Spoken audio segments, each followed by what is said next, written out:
I was hired to find a blackmailer, and I did.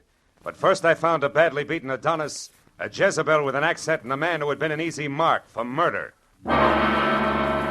From the pen of Raymond Chandler, outstanding author of crime fiction, comes his most famous character as CBS presents The Adventures of Philip Marlowe.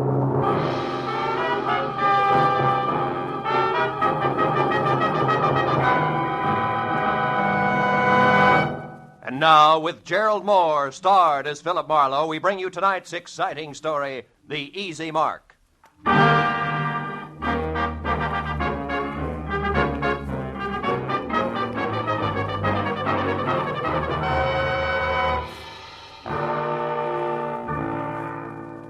I'd spent a dull day on a duller subject, which was don't get caught with your income tax return down at midnight, March 15th. After calling time for a thick steak designated to bolster the stamina of a private detective, but nevertheless non-deductible, I reluctantly headed back to my office where I found both my conscience and the long Form 1040 still waiting, which meant there was no way out. The dull day was going to stretch on into the night, but then I got a break, because my telephone rang and the call was from one Mrs. Corey Gilbert, a prospective client who wanted action in a hurry. Marlowe, you've got to move fast. I just found out that my husband, Ross, will be at 3806 Melrose Avenue in 20 minutes, and I know that means trouble. Well, just for size, Mrs. Gilbert, how do you spell trouble? With a capital B, as in blackmail. There's no time for details now. Just get to that address and find out who Ross is meeting with. Only hurry, Marlowe, please. Well, hurry after what, Mrs. Gilbert? I've never met your husband, remember? Oh, yes. Well, he's tall, dark eyes, dark hair, very handsome. And the blackmailer, short, stocky, and repulsive, I suppose. I've never seen the blackmailer. All right, Mrs. Gilbert, where can I reach you?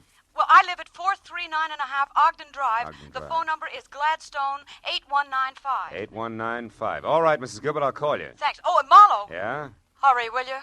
You see, I love my husband.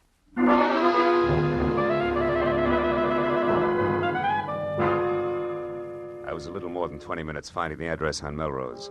But when I finally pulled up and parked away from the place, I figured being late didn't matter because number 3806 turned out to be an unfinished house set deep in an acre of building materials.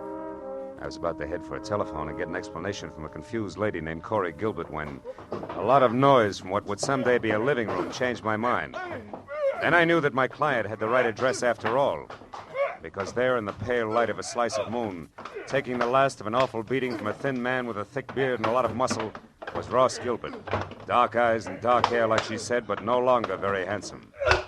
Don't hit me again. Stop worrying, Gilbert. I'm almost through with you except for this. A present from Nanette. And just one more from Nanette.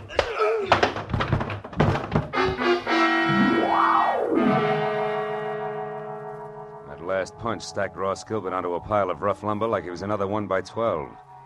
And as he slowly scraped to the floor unconscious, Thick Beard dusted himself off lightly, jerked at his tie, and stepped out of the opening reserved for a future front door.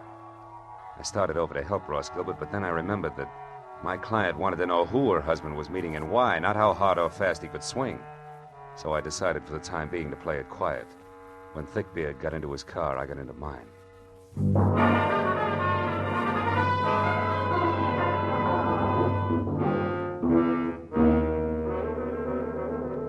I followed him all the way to Beverly Hills, where he pulled to a stop in front of the Camden Arms Court. I parked, lights out, and watched him strut up a flagstone walk and knock on the door of a bungalow number 4, which was dark. When he knocked again and it stayed dark, he took an envelope out of his pocket, wrote something on it, and jammed it into the mailbox. Then he got back into his car and started away fast. I walked up to the bungalow and helped myself to Thickbeard's empty envelope. On one side, scrawled in pencil and smudged, was the telephone number Sunset 31676. On the other, payment delivered okay, Plummer. Plummer, huh? I shoved the message into my pocket, struck a match, and started looking for a name on the front door. But then a cab pulled up, and a moment later I had help. I can be of some assistance, perhaps? Yes, I was just... Oh. Nanette? Oui. Nanette Lamarck. But I do not know you, monsieur. No, you don't. I think if you will stop staring and begin talking, we will do much better. Who are you? Philip Marlowe. A friend of Plummer's. He Asked me to deliver a message for him. Do I go on? Of course, Mr. Marlowe. But please come inside. It is so much nicer there.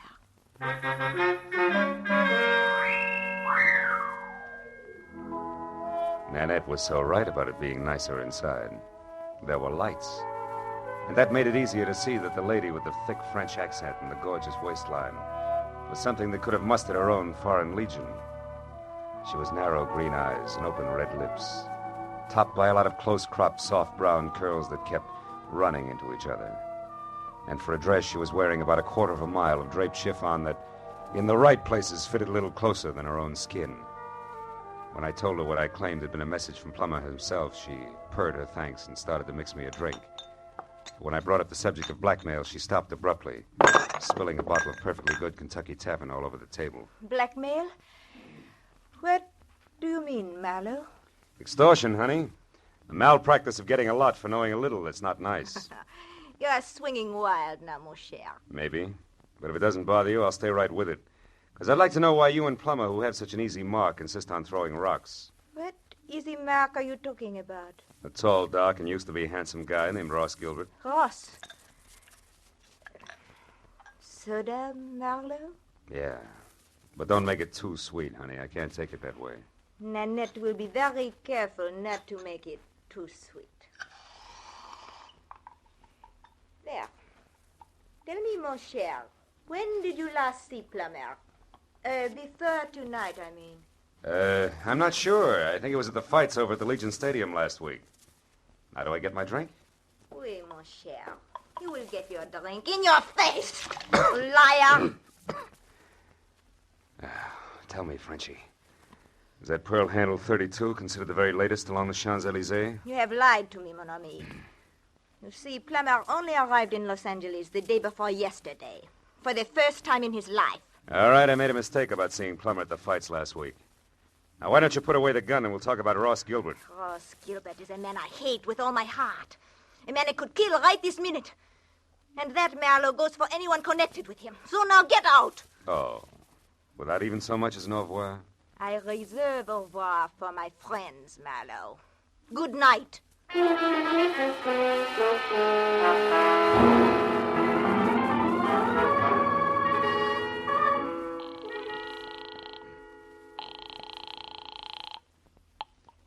Hello? Marlowe, Mrs. Gilbert, is Ross all right? Ross isn't here, Marlowe. What happened to him? He ran into an ugly beating at that address on Melrose. Something nasty from out of town named Plummer is responsible. Ever hear of him and/or an imported Jezebel called Nanette Lamarck? No, I haven't. But what about Ross? What's wrong with him? Nothing that a pound of beefsteak and enough liniment can't cure. But before we worry about Ross, Mrs. Gilbert, one more thing. It's a phone number I found on the back of an envelope that belonged to Plummer. Number is Sunset 31676. What? Somebody you know? Yes, someone I know very well. It's the telephone number of my ex-husband, Emery Marsh. Emery Marsh, huh? Fancy dress designer on Wilshire? That's right. But what's he got to do with all this? Emery only met Ross once in Mexico, a party at Ensenada. Yeah, well, look, Mrs. Gilbert, why don't we postpone collecting Ross until I find out a little more? Where does your ex-husband Marsh live? In Santa Monica. But there's a good chance that he's still at his place on Wilshire. He does most of his work at night. Well, then Wilshire Boulevard's my next stop. I'll try to make it a quick one. Goodbye.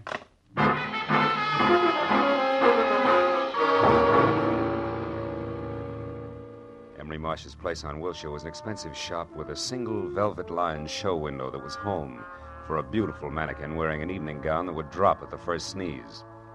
And after I spent 5 minutes thumping on a plush, leather-upholstered portal, a light finally clicked on someplace inside. And a moment later, Emery Marsh opened the door. He was tall, 45, sandy-haired, and looked less like a dress designer than I did. So after following his tweet back into an inner sanctum that was combed plywood behind Chinese modern furniture, I decided to play it almost straight. Now, Mr. Marlowe, what can I do for you? Well, it's a little too early to tell. I'm a private detective, Mr. Marsh, and I'm working for your ex-wife, Corey Gilbert. Corey? Mm-hmm. Is she in trouble, Mr. Marlowe? No, we're close to it. Tell me, Mr. Marsh, when you were last over to Nanette Lamarck's place at Camden Arms, when was that? Nanette Lamarck? Yeah. I've never heard of her. Nor a man named Plummer? Nor a man named Plummer. Who are they? Well, in the order I tossed them out, a mademoiselle with a touchy temper and a thug who needs a shave. I don't understand. How do they concern me? Well, maybe they don't. But your telephone number turned up on Plummer. Both Plummer and Nanette are tied onto a man who at this moment is probably picking himself up off the floor of an unfinished house at 3806 Melrose Avenue. His name, Mr. Marsh, is Ross Gilbert. Gilbert? Yes, that's right. What do you know about him? Well, very little. I only met him once at the Riviera Pacifico. Riviera Pacifico? The hotel at Ensenada in Mexico. Matter of fact, it was the same night that he met Corey. Which didn't make you very happy, huh? No, you've got it wrong. Corey and I were already divorced. The three of us meeting was nothing more than an accident. Oh. And when Ross and Corey parlayed that accident into marriage, were you still smiling? Better than that, Mr. Marlowe. When that happened a month ago, I was grinning. You see, until then, I had been paying Corey $1,200 a month alimony for 2.5 years. And Corey gave all that up for love and Ross Gilbert, huh? Ross Gilbert isn't exactly a pauper, Mr. Marlowe. No, I guess not. Blackmailing a pauper doesn't add up. What did you say, Mr. Marlowe? I said putting the bite on somebody who has nothing is like sucking a lollipop with a cellophane on it. You get action but no results, you see? Oh. Now tell me, why does the word blackmail come home to roost, Mr. Marsh? You wouldn't happen to know who the guilty party is, would you? No, Mr. Marlowe. And what's more, if I did, I certainly wouldn't keep that sort of thing to myself. Oh, no, I don't think you would. Well, thanks anyway, Mr. Marsh. You've been a big help. I'm glad. And if I can be of any further help, don't hesitate to call on me, Mr. Marlowe. Please. Oh, I won't, Mr. Marsh. You can depend on it.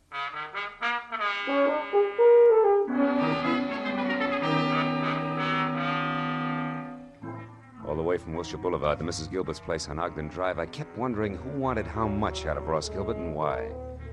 About 20 minutes later, when I pulled up in front of the house, I started concentrating on my client, who had to be the woman standing next to a green coupe in the driveway and waiting in double time.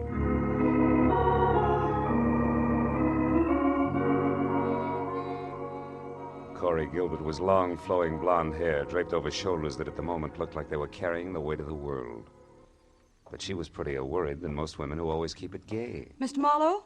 Yeah, Mrs. Gilbert? Yes. Your husband shown up yet? No. Marlowe, what do you suppose Take has it easy. happened? Maybe we better have another look at 3806 Melrose Avenue, huh? Whatever you say. Shall I drive? If you've got a license. Yes, Mr. Marlowe. I've got a license. Well, okay, let's go.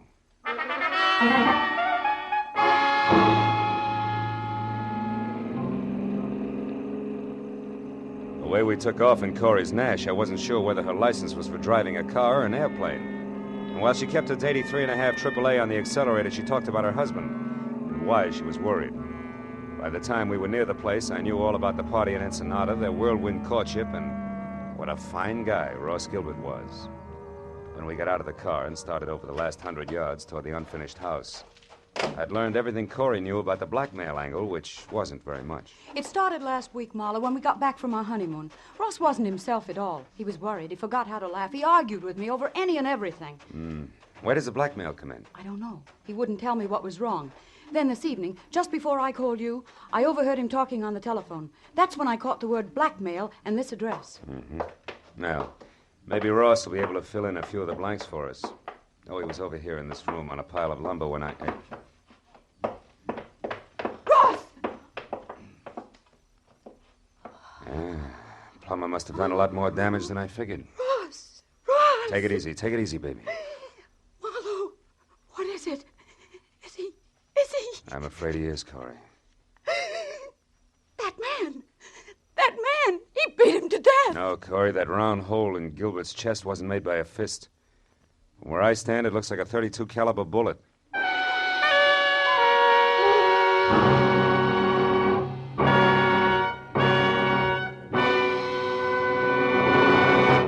In just a moment, we will return to the second act of The Adventures of Philip Marlowe. But first, for some new wrinkles in the mystery field, look on the face of Mr. Jack Benny, eminent producer of the mystery comedy The Lucky Stiff, which opened in New York today.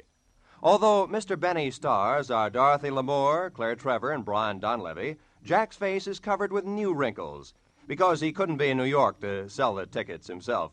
He's remaining in Hollywood to appear tomorrow night on CBS on The Jack Benny Show with Mary Livingston, Don Wilson, Dennis Day, Phil Harris, and Rochester. So be sure to listen.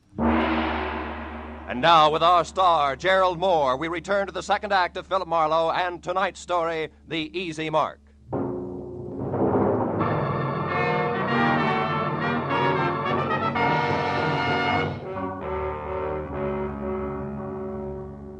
Corey Gilbert's face went sickly white, and her mouth twisted on the brink of hysteria as she stared at the dead man. I turned her away from it and led her to a window. She did the fastest job of pulling us off together I'd ever seen. And I went back to the body. On the way, I noticed a folded scrap of paper on the floor. It was a page torn out of a desk diary, but all that was written on it was the address of the unfinished house we were in.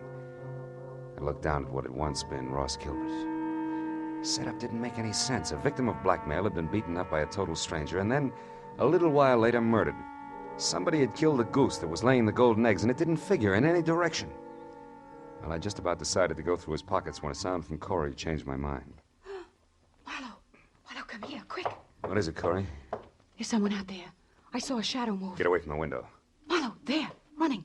Why, it's a woman. Yeah, and quite a woman. What do you know? She's crossing the street now. Who is it, Marlowe? Who is she? Character as French as Milani's 1890. Only she's more like nitric acid than salad dressing, Corey. Her name is Nanette Lamarck. She's getting in that car. Aren't you going to stop her? No. I've got a line on Miss Lamarck. I can find her. But she was hiding here. She could be the one who shot Ross, couldn't she? Easily. In fact, right now, she's the odds-on favorite. But she's also cagey, and we'll have better luck if we get her on home ground where she'll talk. Besides, there's a big chunk of this business that doesn't follow. What do you mean? Well, look, the murder came out in reverse. Ross was paying off, so he should have been the killer instead of the corpse. Which means there's more than blackmail involved. I don't know what you're talking about. All I know is he's dead, and that woman killed him. Maybe. Come on, Corey, let's get out of here. Where are we going? Well, first you take me back to my car, and then I got a job for you to do. What kind of a job? Well, I found this page ripped out of a desk diary, probably Ross's. I want you to go through all his things and find that diary for me. There might be something else in it that'll give us a connection. All right. Where are you going? I'm going to pay a call on Nanette. Only this time I'm bringing my own welcome mat. I think I'll need it.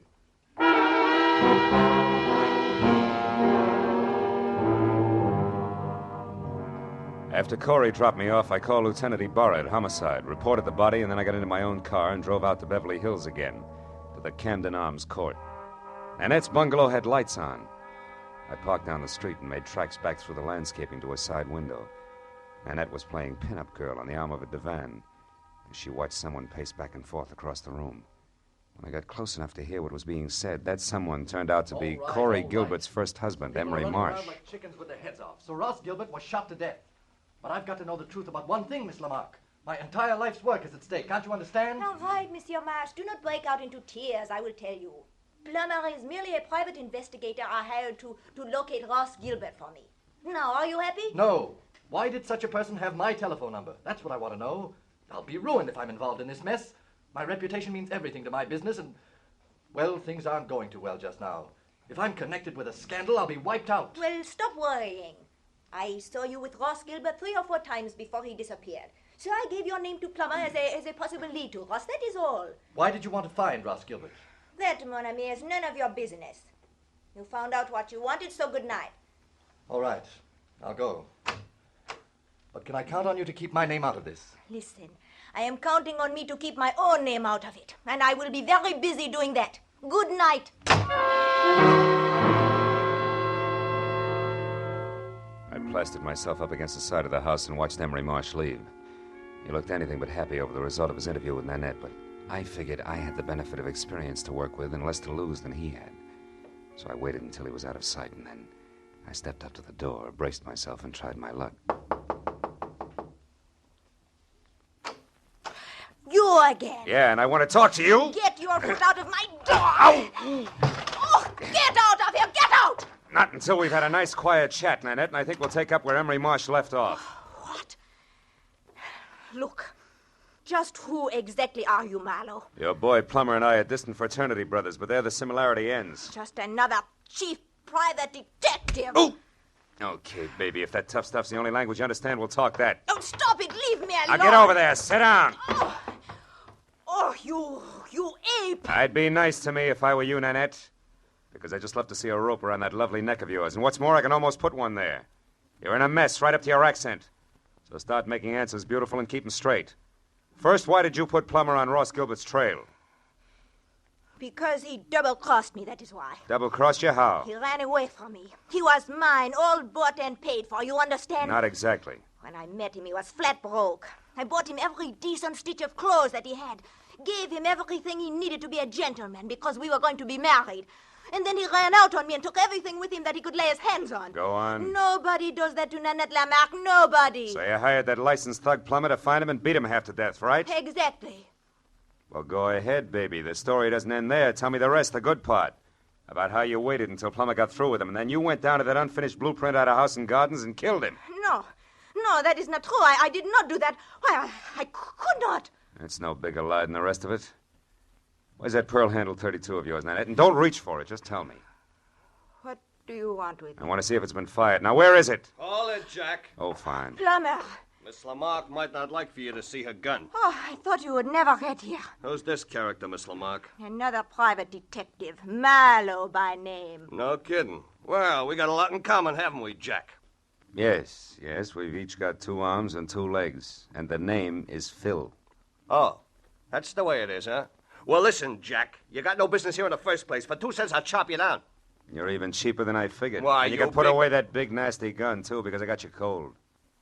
That envelope you stuck in Nanette's mailbox tonight had a slip of paper inside, one of your old clients. Huh? What are you talking about? Can't you guess? Hey, you want to see it? Well, yeah, let's have a look at that. Okay. Take a good look. Come on, drop the gun, Plummer. Come on, drop it. My arm! All right, now, fold up. There's your bargain basement detective, Nanette. You didn't get your money's worth, did you? Now, shall we take a look at that pearl-handled gun of yours? It is over there in my bag. Thanks.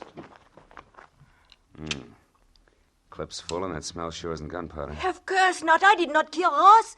Why, I was not even inside of that building where he was. Yeah, I know, but you... Wait a minute. Say that again. I said I was never inside that unfinished house where he was found. When I drove up, you were already there, so I left. Yeah, I know. And Plummer's gun is... fully loaded. Hasn't been fired either. Baby, you've just given me a great idea. An idea? But I do not understand. Never mind, I'll explain it to you later. And incidentally, you better be around. Right now, I've got to find out one more thing, and then maybe I'll pop this whole shebang wide open.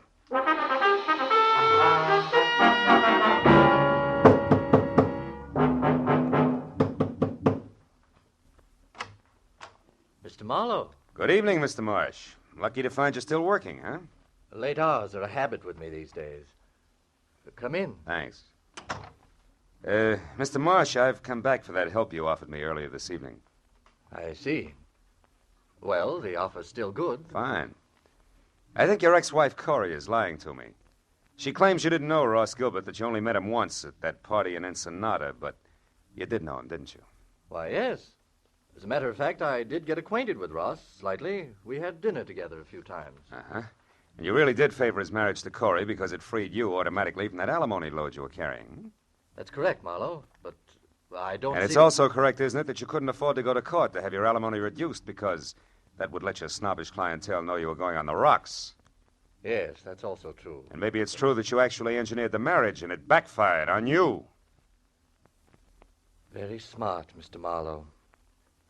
Just keep your hands at your side. This might go off. Yes. Well, I expected a reaction, but not quite so soon. Too bad. I'll trouble you for your gun, now that you've got it all figured out. Yes, Marlowe, I engineered that marriage. Corey was attracted to Gilbert, but he was broke. I knew that would scare Corey off if she found out. So you and Corey made a deal, particularly with Ross. He wanted to marry Corey. You supplied the cash for his courtship, right? Yes, only he wouldn't stop there. He kept demanding more. Sure, that figured from the start. Ross wasn't being blackmailed. He was the blackmailer himself, and that made you worse off than before, so you killed him. You're so right, Mr. Marlowe. And remember, the price for 2 murders is the same as for 1. So you've really left me no alternative. I'll give you an alternative, Emery. Corey! One thing you didn't count on. I really loved Ross Gilbert.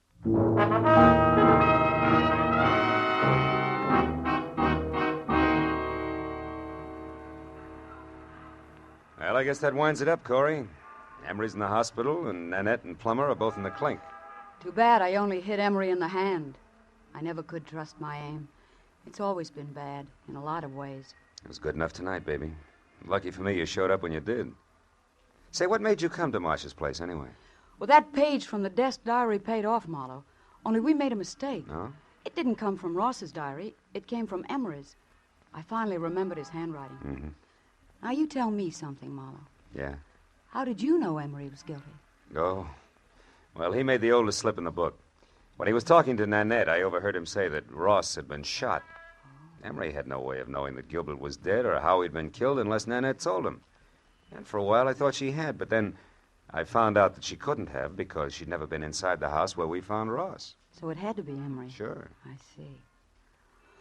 Well, Marlowe, what does a gal say at the end of a night like this? Thanks or something? Just thanks will be enough. I gotta do my income tax. Can I give you a lift? No. No, I'll walk a while. I've got some thinking to do about marksmanship. But call me sometime later on, will you? Just to see if I'm shooting in the right direction. You can count on it, Corey. Thanks. Good night, Phil.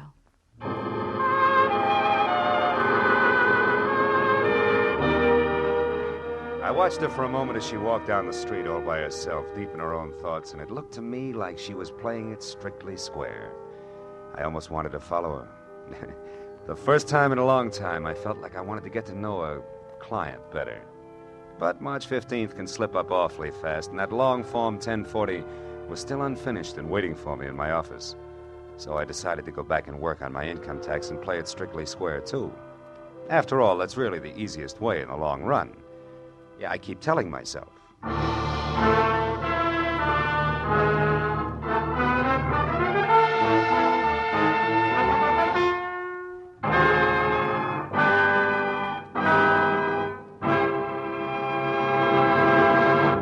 The Adventures of Philip Marlowe, created by Raymond Chandler, stars Gerald Moore, and is produced by Norman MacDonald. The script by Mel Donnelly, Robert Mitchell, and Gene Levitt was directed by Ralph Rose. Featured in the cast were Sylvia Sims, Laurette Philbrandt, Ken Harvey, and Paul Duboff. The special music was by Richard O'Runt. Be sure and be with us again next week when Philip Marlowe says... There was a man with a bad heart, a telephone number scribbled on a cash register receipt, and a corpse on the other side of town. But I couldn't see the connection between them until I realized they were all tied together by the same long rope, worth $30,000.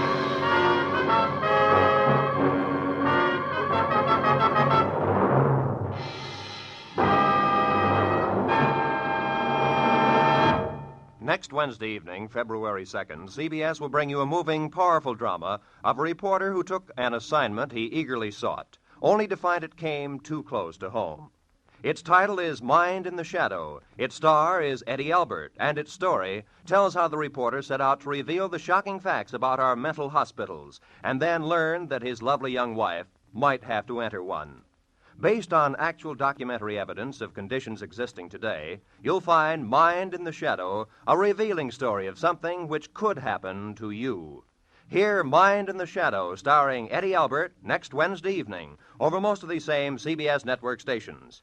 Now, stay tuned for Gangbusters, which follows immediately over most of these same stations.